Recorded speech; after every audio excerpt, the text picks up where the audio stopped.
आज मेरी कुछ खास फ्रेंड्स मेरे घर आ रही थी तो उनके लिए मैंने बनाए ये स्पेशल कटलेट्स जो कि उनको बहुत ही ज़्यादा पसंद आए थे और इतने इंस्टेंट बनने वाले हैं कि अगर आपके घर में किटी पार्टी या बर्थडे पार्टी है तो आप इस स्नैक्स को बनाकर तैयार कर सकते हैं जो कि बहुत ही झटपट बनकर तैयार होता है। तो चलिए आज की रेसिपी शुरू करते हैं। इसको बनाने के लिए मैंने 1 कटोरी बारीक वाली सूजी ली है। मैं ये स्नैक्स 3 से 4 लोगों के हिसाब से बना रही हूँ। अगर आप ज़्यादा लोगों के हिसाब से बना रहे हैं तो क्वांटिटी को थोड़ा सा ज़्यादा भी रख सकते हैं। अब मैंने गैस पर कढ़ाई रखी है। कढ़ाई में मैंने 1 चम्मच मस्टर्ड ऑयल डाला है। ऑयल को बिल्कुल हाई फ्लेम पर करके हमने सबसे पहले अच्छे से गर्म कर लिया। जैसे ही ऑयल गर्म हो जाए अब हम इसमें चॉप की हुई 1 हरी मिर्च डाल देंगे। एक मैंने प्याज, शिमला मिर्च और बीन्स सभी चीज़ों को मैंने चॉप कर लिया था, उनको भी मैंने कढ़ाई में डाल दिया। हाई फ्लेम करके हम इसे लगातार चलाते रहेंगे। कम से कम मैंने इसे 2 से 3 मिनट तक बिल्कुल हाई फ्लेम पर चलाया था। सब्जियों को हमें हल्का क्रंची करना है, इनको बिल्कुल भी ज़्यादा ओवर कुक नहीं करना। जैसे ही आपको लगे कि सब्जियां पक चुकी हैं अब हम इसमें 1.5 छोटे चम्मच नमक डाल देंगे। 1 छोटे चम्मच लाल मिर्च पाउडर डाला है और इसके साथ ही मैंने 1 चम्मच इसमें सूखा धनिया पाउडर डाला है। इसके साथ ही 1.5 चम्मच मैंने इसमें ऑरिगेनो डाला है जिससे कि इसका टेस्ट जो है वो बहुत ही ज़्यादा अच्छा आता है। सभी चीज़ों को डालने के बाद अब हमने गैस की फ्लेम को बिल्कुल मीडियम कर दिया और इन्हें मिक्स कर लिया। मिक्स करने के बाद अब हम इसमें सूजी डाल देंगे। सूजी डालने के बाद हमें इसे लगातार चलाते रहना है।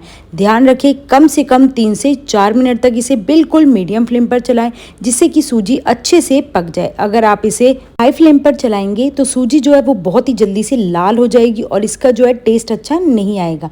तो ध्यान रखें बिल्कुल मीडियम फ्लेम पर इसे 2 से 3 मिनट तक चलाएं। मैंने इसे बिल्कुल मीडियम फ्लेम करके 2 से 3 मिनट तक चलाया था। 2 से 3 मिनट बाद जितनी हमने सूजी ली थी उतना ही हमें इसमें पानी डालना है। बिल्कुल भी ज़्यादा पानी नहीं डालना। अगर आप इसमें ज़्यादा पानी डालेंगे तो जो ये हमारा स्नैक्स है वो बहुत ही ज़्यादा पतला हो जाएगा। ये देखिए मैंने सूजी डालने के बाद बिल्कुल मीडियम फ्लेम पर इसे लगातार चलाया था। जैसे जैसे आप सूजी को चलाते रहेंगे वैसे वैसे ये बहुत ही ज़्यादा थिक होना शुरू हो जाएगी। ये देखिए बिल्कुल अच्छे से ये थिक हो रही है और अपने आप ही ये कढ़ाई को छोड़ना शुरू कर दे रही है। ये देखिए 1 से 2 मिनट में ही इसने कढ़ाई को छोड़ना शुरू कर दिया और ये बहुत ही अच्छे से बाइंड होना शुरू हो जाती है। जिस तरह से उपमा हो जाता है बिल्कुल उसी तरह से ये देखिए सूजी भी हमारी अच्छे से इसके साथ मिक्स हो चुकी है। गैस की फ्लेम को हमने बंद कर दिया और इसको एक बाउल में निकाल लेंगे। निकालने के बाद अब हम इसे ठंडा होने के लिए कम से कम 3 से 4 मिनट के लिए रख देंगे। मैंने इस सूजी के मिक्सचर को 3 से 4 मिनट के लिए ठंडा होने के लिए रख दिया था। जैसे ये ठंडा हो जाए अब मैं इसमें एक चीज़ का स्लाइस डाल दूंगी। अगर आपके पास मोज़रेला चीज़ है, डाइस चीज़ है, आप किसी भी चीज़ को हाथों से क्रश करके इसमें डाल सकते हैं। ये देखिए मैंने चीज़ को बिल्कुल अच्छे से हाथों से क्रश कर लिया और क्रश करने के बाद मैंने सूजी के मिक्सचर में इसको मिक्स कर लिया है। अब हम इसका एक डो बनाकर तैयार कर लेंगे। अगर आप इसमें चीज़ नहीं डालना चाहते तो आप इसमें इस टाइम पर पनीर भी डाल सकते हैं जिससे कि जो आपका ये स्नैक्स है ये बहुत ही ज़्यादा हेल्दी बनता है। अब मैंने इसके ऊपर 1 चम्मच के करीब रिफाइंड ऑयल लगा लिया। ऑयल लगाने के बाद अब हम इसको अच्छे से मिक्स करेंगे और इसका एक डो बनाकर तैयार कर लेंगे। ये देखिए कुछ इस तरीके से डो बनाकर मैंने तैयार कर लिया। बिल्कुल हल्के हाथों से हमें इसे बेलन से लगातार बेलते रहना है। ये देखिए कुछ इस तरीके से मैंने इसको बेल लिया। बेलने के बाद अब हम इसकी साइड्स को इक्वल कर लेंगे। इसकी साइड्स को मैंने बिल्कुल अच्छे से इक्वल कर लिया। इक्वल करने के बाद अब हमने एक नाइफ ली है। नाइफ की हेल्प से अब हम इसे कट कर लेंगे। आप चाहें तो इसे ट्रायंगल या किसी भी शेप में कट कर सकते हैं। मैंने इसको बिल्कुल लंबे लंबे स्लाइसिस में कट किया है। ये देखिए इस तरीके से मैंने इसको कुछ कट कर लिया है। कट करने के बाद अब हम इसको बीच में से भी कट कर लेंगे। इतने बड़े बड़े साइजेस का मैंने इसको कट करके निकाल लिया है। बहुत ही आसानी से निकल जाता है। कोई भी बनाने में इसको ज़्यादा टाइम नहीं लगता। इतना इजी स्नैक्स है ना, अगर आप एक बार बनाना इसको शुरू करेंगे तो आपको लगेगा ये कितना ही ज़्यादा इजी है और खाने में ये उतना ही ज़्यादा टेस्टी होता है। इस तरीके से मैंने इसकी स्लाइसेस कर ली हैं। स्लाइस करने के बाद ये देखिए बहुत ही आसानी से ये बिल्कुल भी नहीं चिपक रहा है, आसानी से ये निकल जाता है। निकलने के बाद अब मैंने ये देखिए थोड़ा सा इसको प्रेस करके इक्वल कर लिया। इक्वल करने के बाद अब हमने इस स्नैक्स को कम से कम 5 से 10 मिनट के लिए फ्रीज़र में रख देना है जिससे कि ये बिल्कुल अच्छे से सेट हो जाता है और ज़्यादा ऑयल को भी एब्जॉर्ब नहीं करता।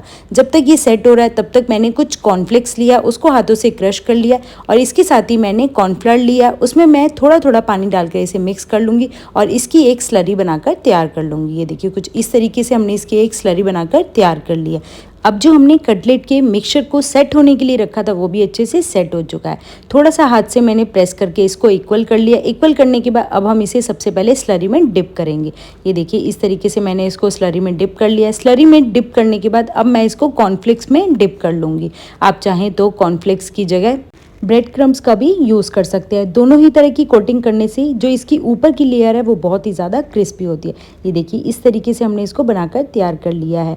इसी तरह हम बाकी भी कटलेट्स को बनाकर तैयार कर लेंगे। सबसे पहले हमें स्लरी में डिप करना है। इसके बाद जो हमने कॉर्नफ्लेक्स को क्रश करके रखा था उसमें हमने इसको मिक्स कर लिया। इसी तरीके से मैंने सभी को तैयार कर लिया। आप चाहें तो इन्हें स्टोर कर भी रख सकते हैं। मैंने सिर्फ थोड़ी सी ही कटलेट बनाई थी, बाकी को मैंने स्टोर करके रख दिया था।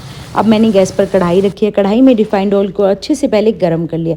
जैसे ही आपको लगे रिफाइंड ऑयल गरम हो चुका है, एक एक करके इसमें कटलेट डाल देंगे। और ध्यान रखें कटलेट डालने के बाद कम से कम 2 मिनट तक हमें इनको बिल्कुल भी नहीं चलाना है। बिल्कुल मीडियम फ्लेम पर इनको पकाना है। अगर आप इनको साथ के साथ चलाएंगे तो ये टूट जाएंगी। इसीलिए ध्यान रखें जब आपको लगे कि ये गोल्डन ब्राउन हो रही हैं तब आप इनको चलाना शुरू कर दीजिए। और ये देखिए मैंने अलटते पलट से कम इन्हें 3 से 4 मिनट तक के लिए चलाया था। और ये देखिए बहुत ही क्रिस्पी जो है ये हमारा स्नैक्स बनकर तैयार हो चुका है। इसके साथ ही मैंने अपनी फ्रेंड्स के लिए कोल्ड कॉफ़ी बनाई थी और पॉपकॉर्न को भी मैंने कुक कर लिया था। आप भी इस स्नैक्स की रेसिपी को ज़रूर बनाकर ट्राई कीजिए और वीडियो पसंद आए तो लाइक शेयर सब्सक्राइब करें।